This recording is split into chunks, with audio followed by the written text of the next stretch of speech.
Fala aí, galera do Dominantes Online, tudo bem com vocês? Bom dia, boa tarde, boa noite. Bom, aqui é o Caio e estamos finalizando aqui o nosso grupo de questões de antigas provas do Enem, né, contendo os filósofos da filosofia contemporânea, as principais ideias inseridas nesse contexto, beleza?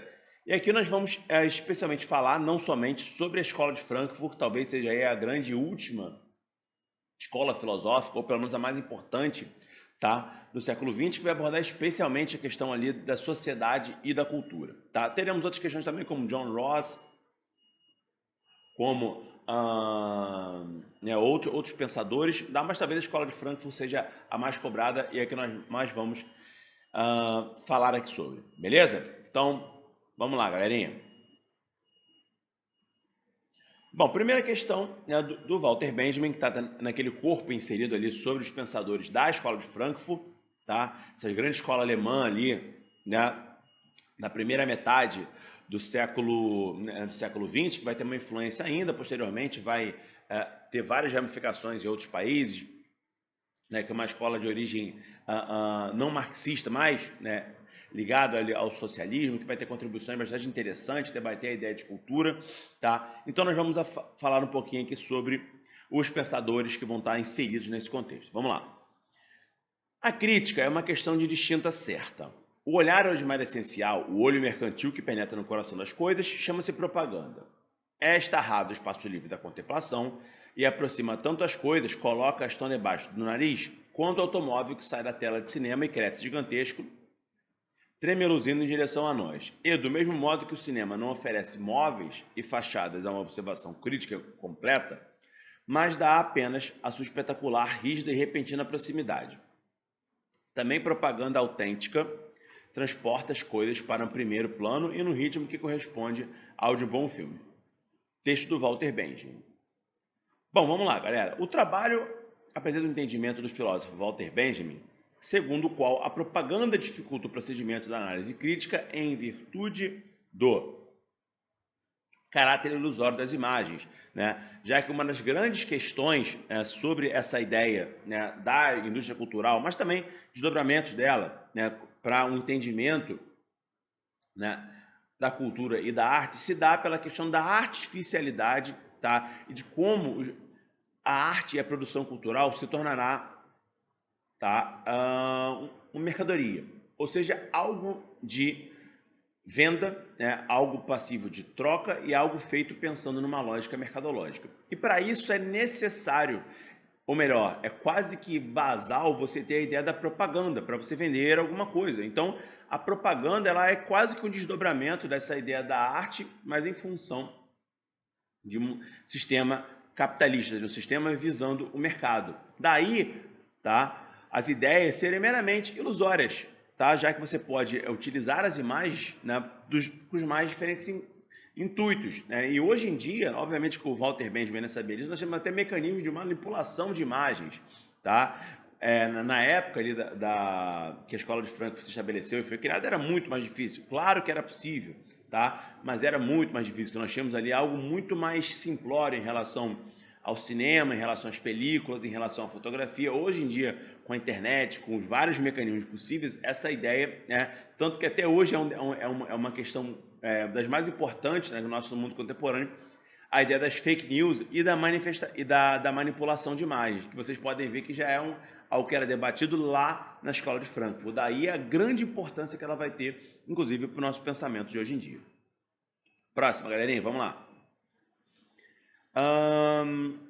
A maioria das necessidades comuns de descansar, distrair-se, comportar-se, amar e odiar o que os outros amam e odeiam pertencem a essa categoria de falsas necessidades. Tais necessidades têm um conteúdo e uma função determinada por forças externas, sobre as quais o indivíduo não tem controle algum. Tá? É o texto do Marcuse, que é outro pensador envolto nesse pensamento da escola de Frankfurt. Segundo Marcuse, um dos pesquisadores da chamada Escola de Frankfurt, as forças externas são resultantes interesses de ordem socioeconômica, na qual eles vão abordar especialmente a ideia de que a razão, tá, ela foi cooptada pelos estados, especialmente os estados totalitários, né, o autoritarismo, e os dois grandes exemplos que nós temos aí é o nazismo e o fascismo italiano, tá? na qual essa ideia, que era especialmente importante, a ideia da propaganda, que já foi abordada inclusive na questão anterior, mas também a ideia da veiculação de uma arte oficial, né? Nós vamos ter a figura do Goebbels, muito importante, por exemplo, no nazismo, a ideia ali da propaganda oficial, de imagens oficiais, né? Dessa propaganda de Estado. E esse vai ser um ponto, vai ser talvez um legado, digamos assim, de que o nazismo deixou, e hoje nós temos isso nos mais variados governos. Vocês podem perceber isso em vários lugares do mundo, né? Essa ideia da propaganda, isso é até estudado na geopolítica, a ideia ali um pouco do soft power. Também faz parte um pouco dessa noção, né? Nós temos os Estados Unidos, talvez, como exemplo mais clássico disso, na qual não há uma propaganda clara, digamos assim, mas há uma série de propagandas sutis, como nas séries americanas, nos filmes americanos, nos personagens, né, de filmes, personagens de quadrinhos, nas grandes companhias, sempre abordando um pouco essa questão aí, né, ou às vezes até muito essa questão do chamado American Way of Life, das maravilhas, né, dos Estados Unidos e tal. Então, esses interesses da ordem socioeconômica abordados aqui pelo Marcuse, eles podem ser entendidos das mais variadas formas, mas especialmente como uma certa cooptação da arte para esse fim. Beleza? Próximo. Hoje, a indústria cultural, né, a indústria cultural que é o centro do pensamento de tudo isso aqui, foi o termo, né, mais bem elaborado, e o termo talvez de mais fácil entendimento, mas talvez seja o mais importante para nós compreendermos a importância, né, e a urgência do que foi discutido por esses caras. A indústria cultural assumiu a herança civilizatória da democracia de pioneiros e empresários, que tampouco desenvolveram uma fineza de sentido para os desvios espirituais. Todos são livres para dançar e para se divertir, do mesmo modo de que, desde a neutralização histórica da religião, são livres para entrar em qualquer uma das inúmeras seitas. Mas a liberdade de escolha de ideologia, que reflete sempre a coerção econômica, revela-se em todos os setores como a liberdade de escolher o que é sempre a mesma coisa. Texto aí do Adorno e do Horkheimer em A Dialética do Esclarecimento. Beleza? Então, esse texto que ele está abordando muito o papel de que... O Weber fala um pouco disso, né? Que no século XIX, ele, com essa racionalidade entendida por todos os setores, houve ali uma desmagificação da sociedade, a religião ela perde esse caráter central, porém, acaba que essa arte, ou essa indústria cultural, melhor dizendo assim, cooptada pelo Estado ou cooptada pelos setores, pelas elites, né? Pelas elites políticas quanto as elites econômicas, criam ali uma ideia de normalidade que é entendida até em alguns setores como a própria ideia de Ocidente, né, que seria esse Ocidente, a Europa Ocidental e dos Estados Unidos, né, e esse modelo sendo reverberado e dito como correto, né, dessa democracia liberal burguesa para outros setores, através justamente desse mecanismo sutil que eu falei com vocês, do American Way of Life, mas também nós podemos pegar um aspecto ali de um certo charme francês, essa questão desse carinho italiano, nessa centralidade alemã, nessa fineza inglesa, né? Então, tudo isso é entendido ali como meio que paradigmas que deveriam ser tidos como corretos e, inclusive, deveriam ser até buscados, né, em outros países, na periferia mundial, na Ásia. Então, nós temos ali elites em certos lugares meio que reproduzindo esse modelo. E o Japão talvez seja um grande exemplo disso. Nós temos também na África, né, algumas elites ainda no período de descolonização, meio que tentando emular um modelo, e a própria formação dos estados, né, após o período de descolonização reflete um pouco isso, na qual são tentativas de emulação do modelo europeu. Na própria América Latina, na qual há um grande movimento racista nas elites, né, desses países formados aqui na América Latina. Nós podemos ter casos de Brasil, Argentina, México, se entendendo como elites europeias na América Latina, não exatamente como elites latinas, né, por definição. Então, nós temos o componente racial e étnico muito importante. Tudo isso, né, sob uma suposta ideia de liberdade, mas que, na verdade, de liberdade ela não tem nada, né? Porque ela é sempre relacionada aos mesmos contextos, a essa ideia dessa democracia liberal burguesa. Beleza? Então, esse dialética do esclarecimento, ele fala um pouco isso, quando essa ideia dessa razão, esse mecanismo ideal, ele é cooptado como uma ideia, e qualquer ideia que surja contra isso, ela é entendida já de uma maneira pejorativa, negativa ou até a negativa ao debate em relação a isso. Beleza? Então, de acordo com a análise do texto, essa ideia de liberdade de escolha da civilização ocidental, ela é uma ilusão de contemporaneidade, ou seja, essa ideia estabelecida nada mais é do que um grande véu sobre interesses de poder que são estabelecidos, né, por essas elites econômicas e políticas. Então, isso é uma grande ilusão que foi criada e é sempre estabelecida, né, é sempre buscada, mesmo em momentos de crise, na qual é entendida como a culpa sendo do outro. Então, é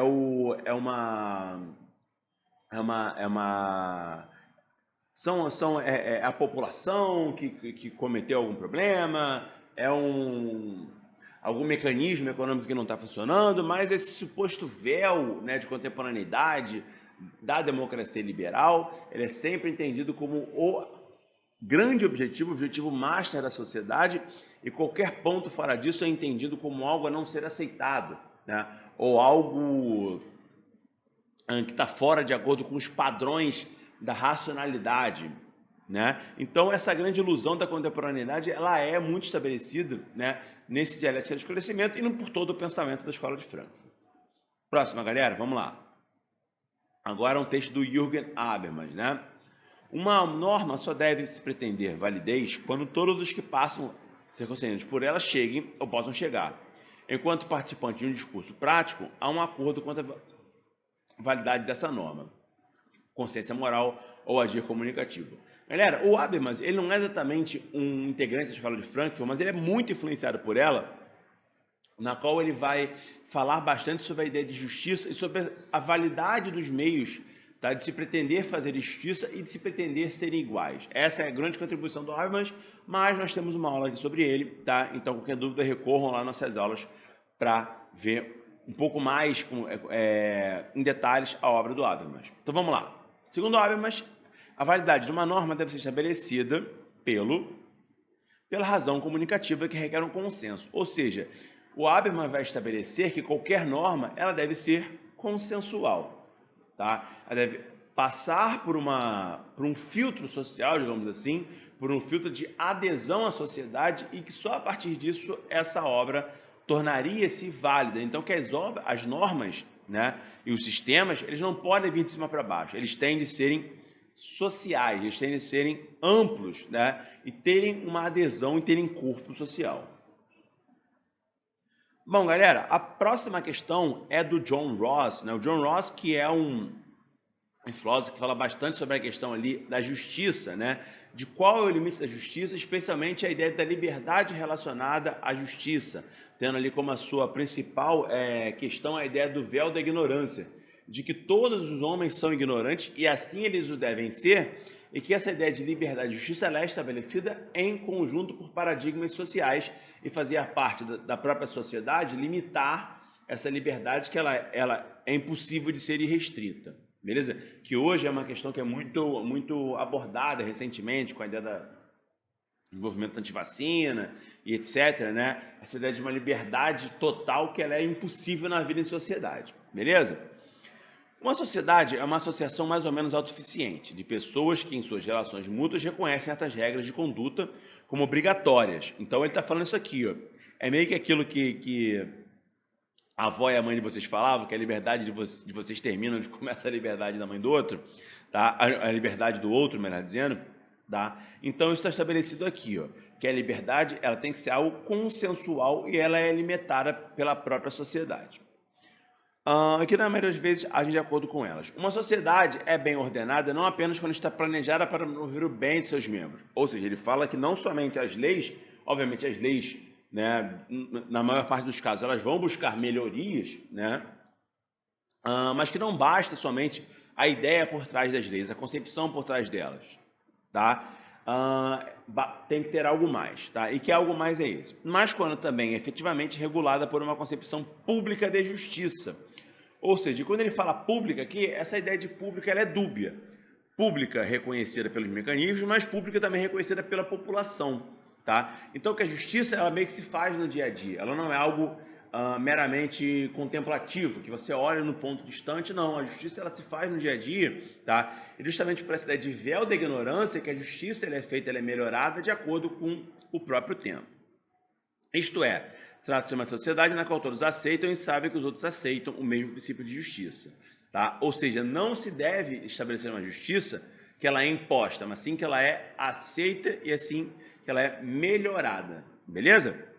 A visão expressa nesse texto do século XX remete a qual aspecto do pensamento moderno, e esse aspecto é a relação entre liberdade e autonomia do liberalismo. Ou seja, o liberalismo ele te traz uma autonomia, porém, essa autonomia ela é limitada pela própria ideia de liberdade social. Tá? A sociedade ela tem certos limites, certos padrões que são estabelecidos, na qual há uma grande ideia liberal, porém, essa ideia ela é limitada por aspectos da própria sociedade. Beleza? Próxima questão aí, questão do Bauman, tá? Que talvez seja o pensador mais recente no tempo. Tá? O Bauman teve um reconhecimento grande na década de 90, então é bem recente mesmo, tá? Se tratando de filosofia, na qual nós falamos lá ainda dos pré-socráticos, de 2000 a.C., então ele é do mais recente, né?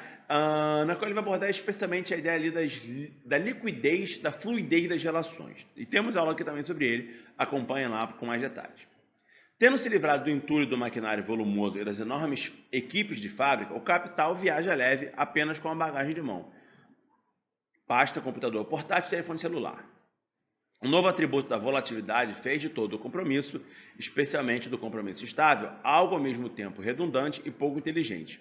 Seu estabelecimento paralisaria o movimento e fugiria da desejada competitividade, reduzindo a priori as opções que poderiam levar ao aumento da produtividade. O texto faz referência a um processo de transformação do mundo produtivo, cuja consequência é o decréscimo do número de funcionários das empresas, aquela ideia da fluidez das relações, que tem a ver um pouco ali com a terceira revolução industrial, com essa ideia ali de produção sob demanda, né? Então, que as relações elas se tornam tão fluidas, né, que o número de trabalhadores necessários para produzir um certo bem, tá? E o Bauman vai falar isso sobre vários aspectos, tá, galera? Das relações pessoais, das relações de trabalho, das relações de produção, as relações sociais, a produção cultural. Ele fala sobre tudo isso, sobre esse aspecto da fluidez, tá? E da necessidade instantânea das coisas acontecerem, tá? Então, os funcionários das empresas é uma questão que conversa muito com a geografia, por exemplo, que é o cerne do Enem, essa ideia da transversalidade das questões, tanto que é ciências humanas, então você tem uma questão de história com aspecto sociológico, de sociologia com aspecto geográfico, de geografia com aspecto filosófico, filosofia com aspecto histórico, enfim. Então as disciplinas elas vão conversar bastante. Essa questão aqui é uma questão que mostra isso muito claro, né? Aparentemente seria uma questão, né, de geografia, mas ela tem como base o pensamento do Bauman, que é um filósofo da contemporaneidade, tá? Então a gente tem aqui essa ideia abordando esse menor número de funcionários em uma determinada atividade, justamente pela fluidez de relação e pela necessidade, né, de uma produção sob demanda. Beleza, galerinha?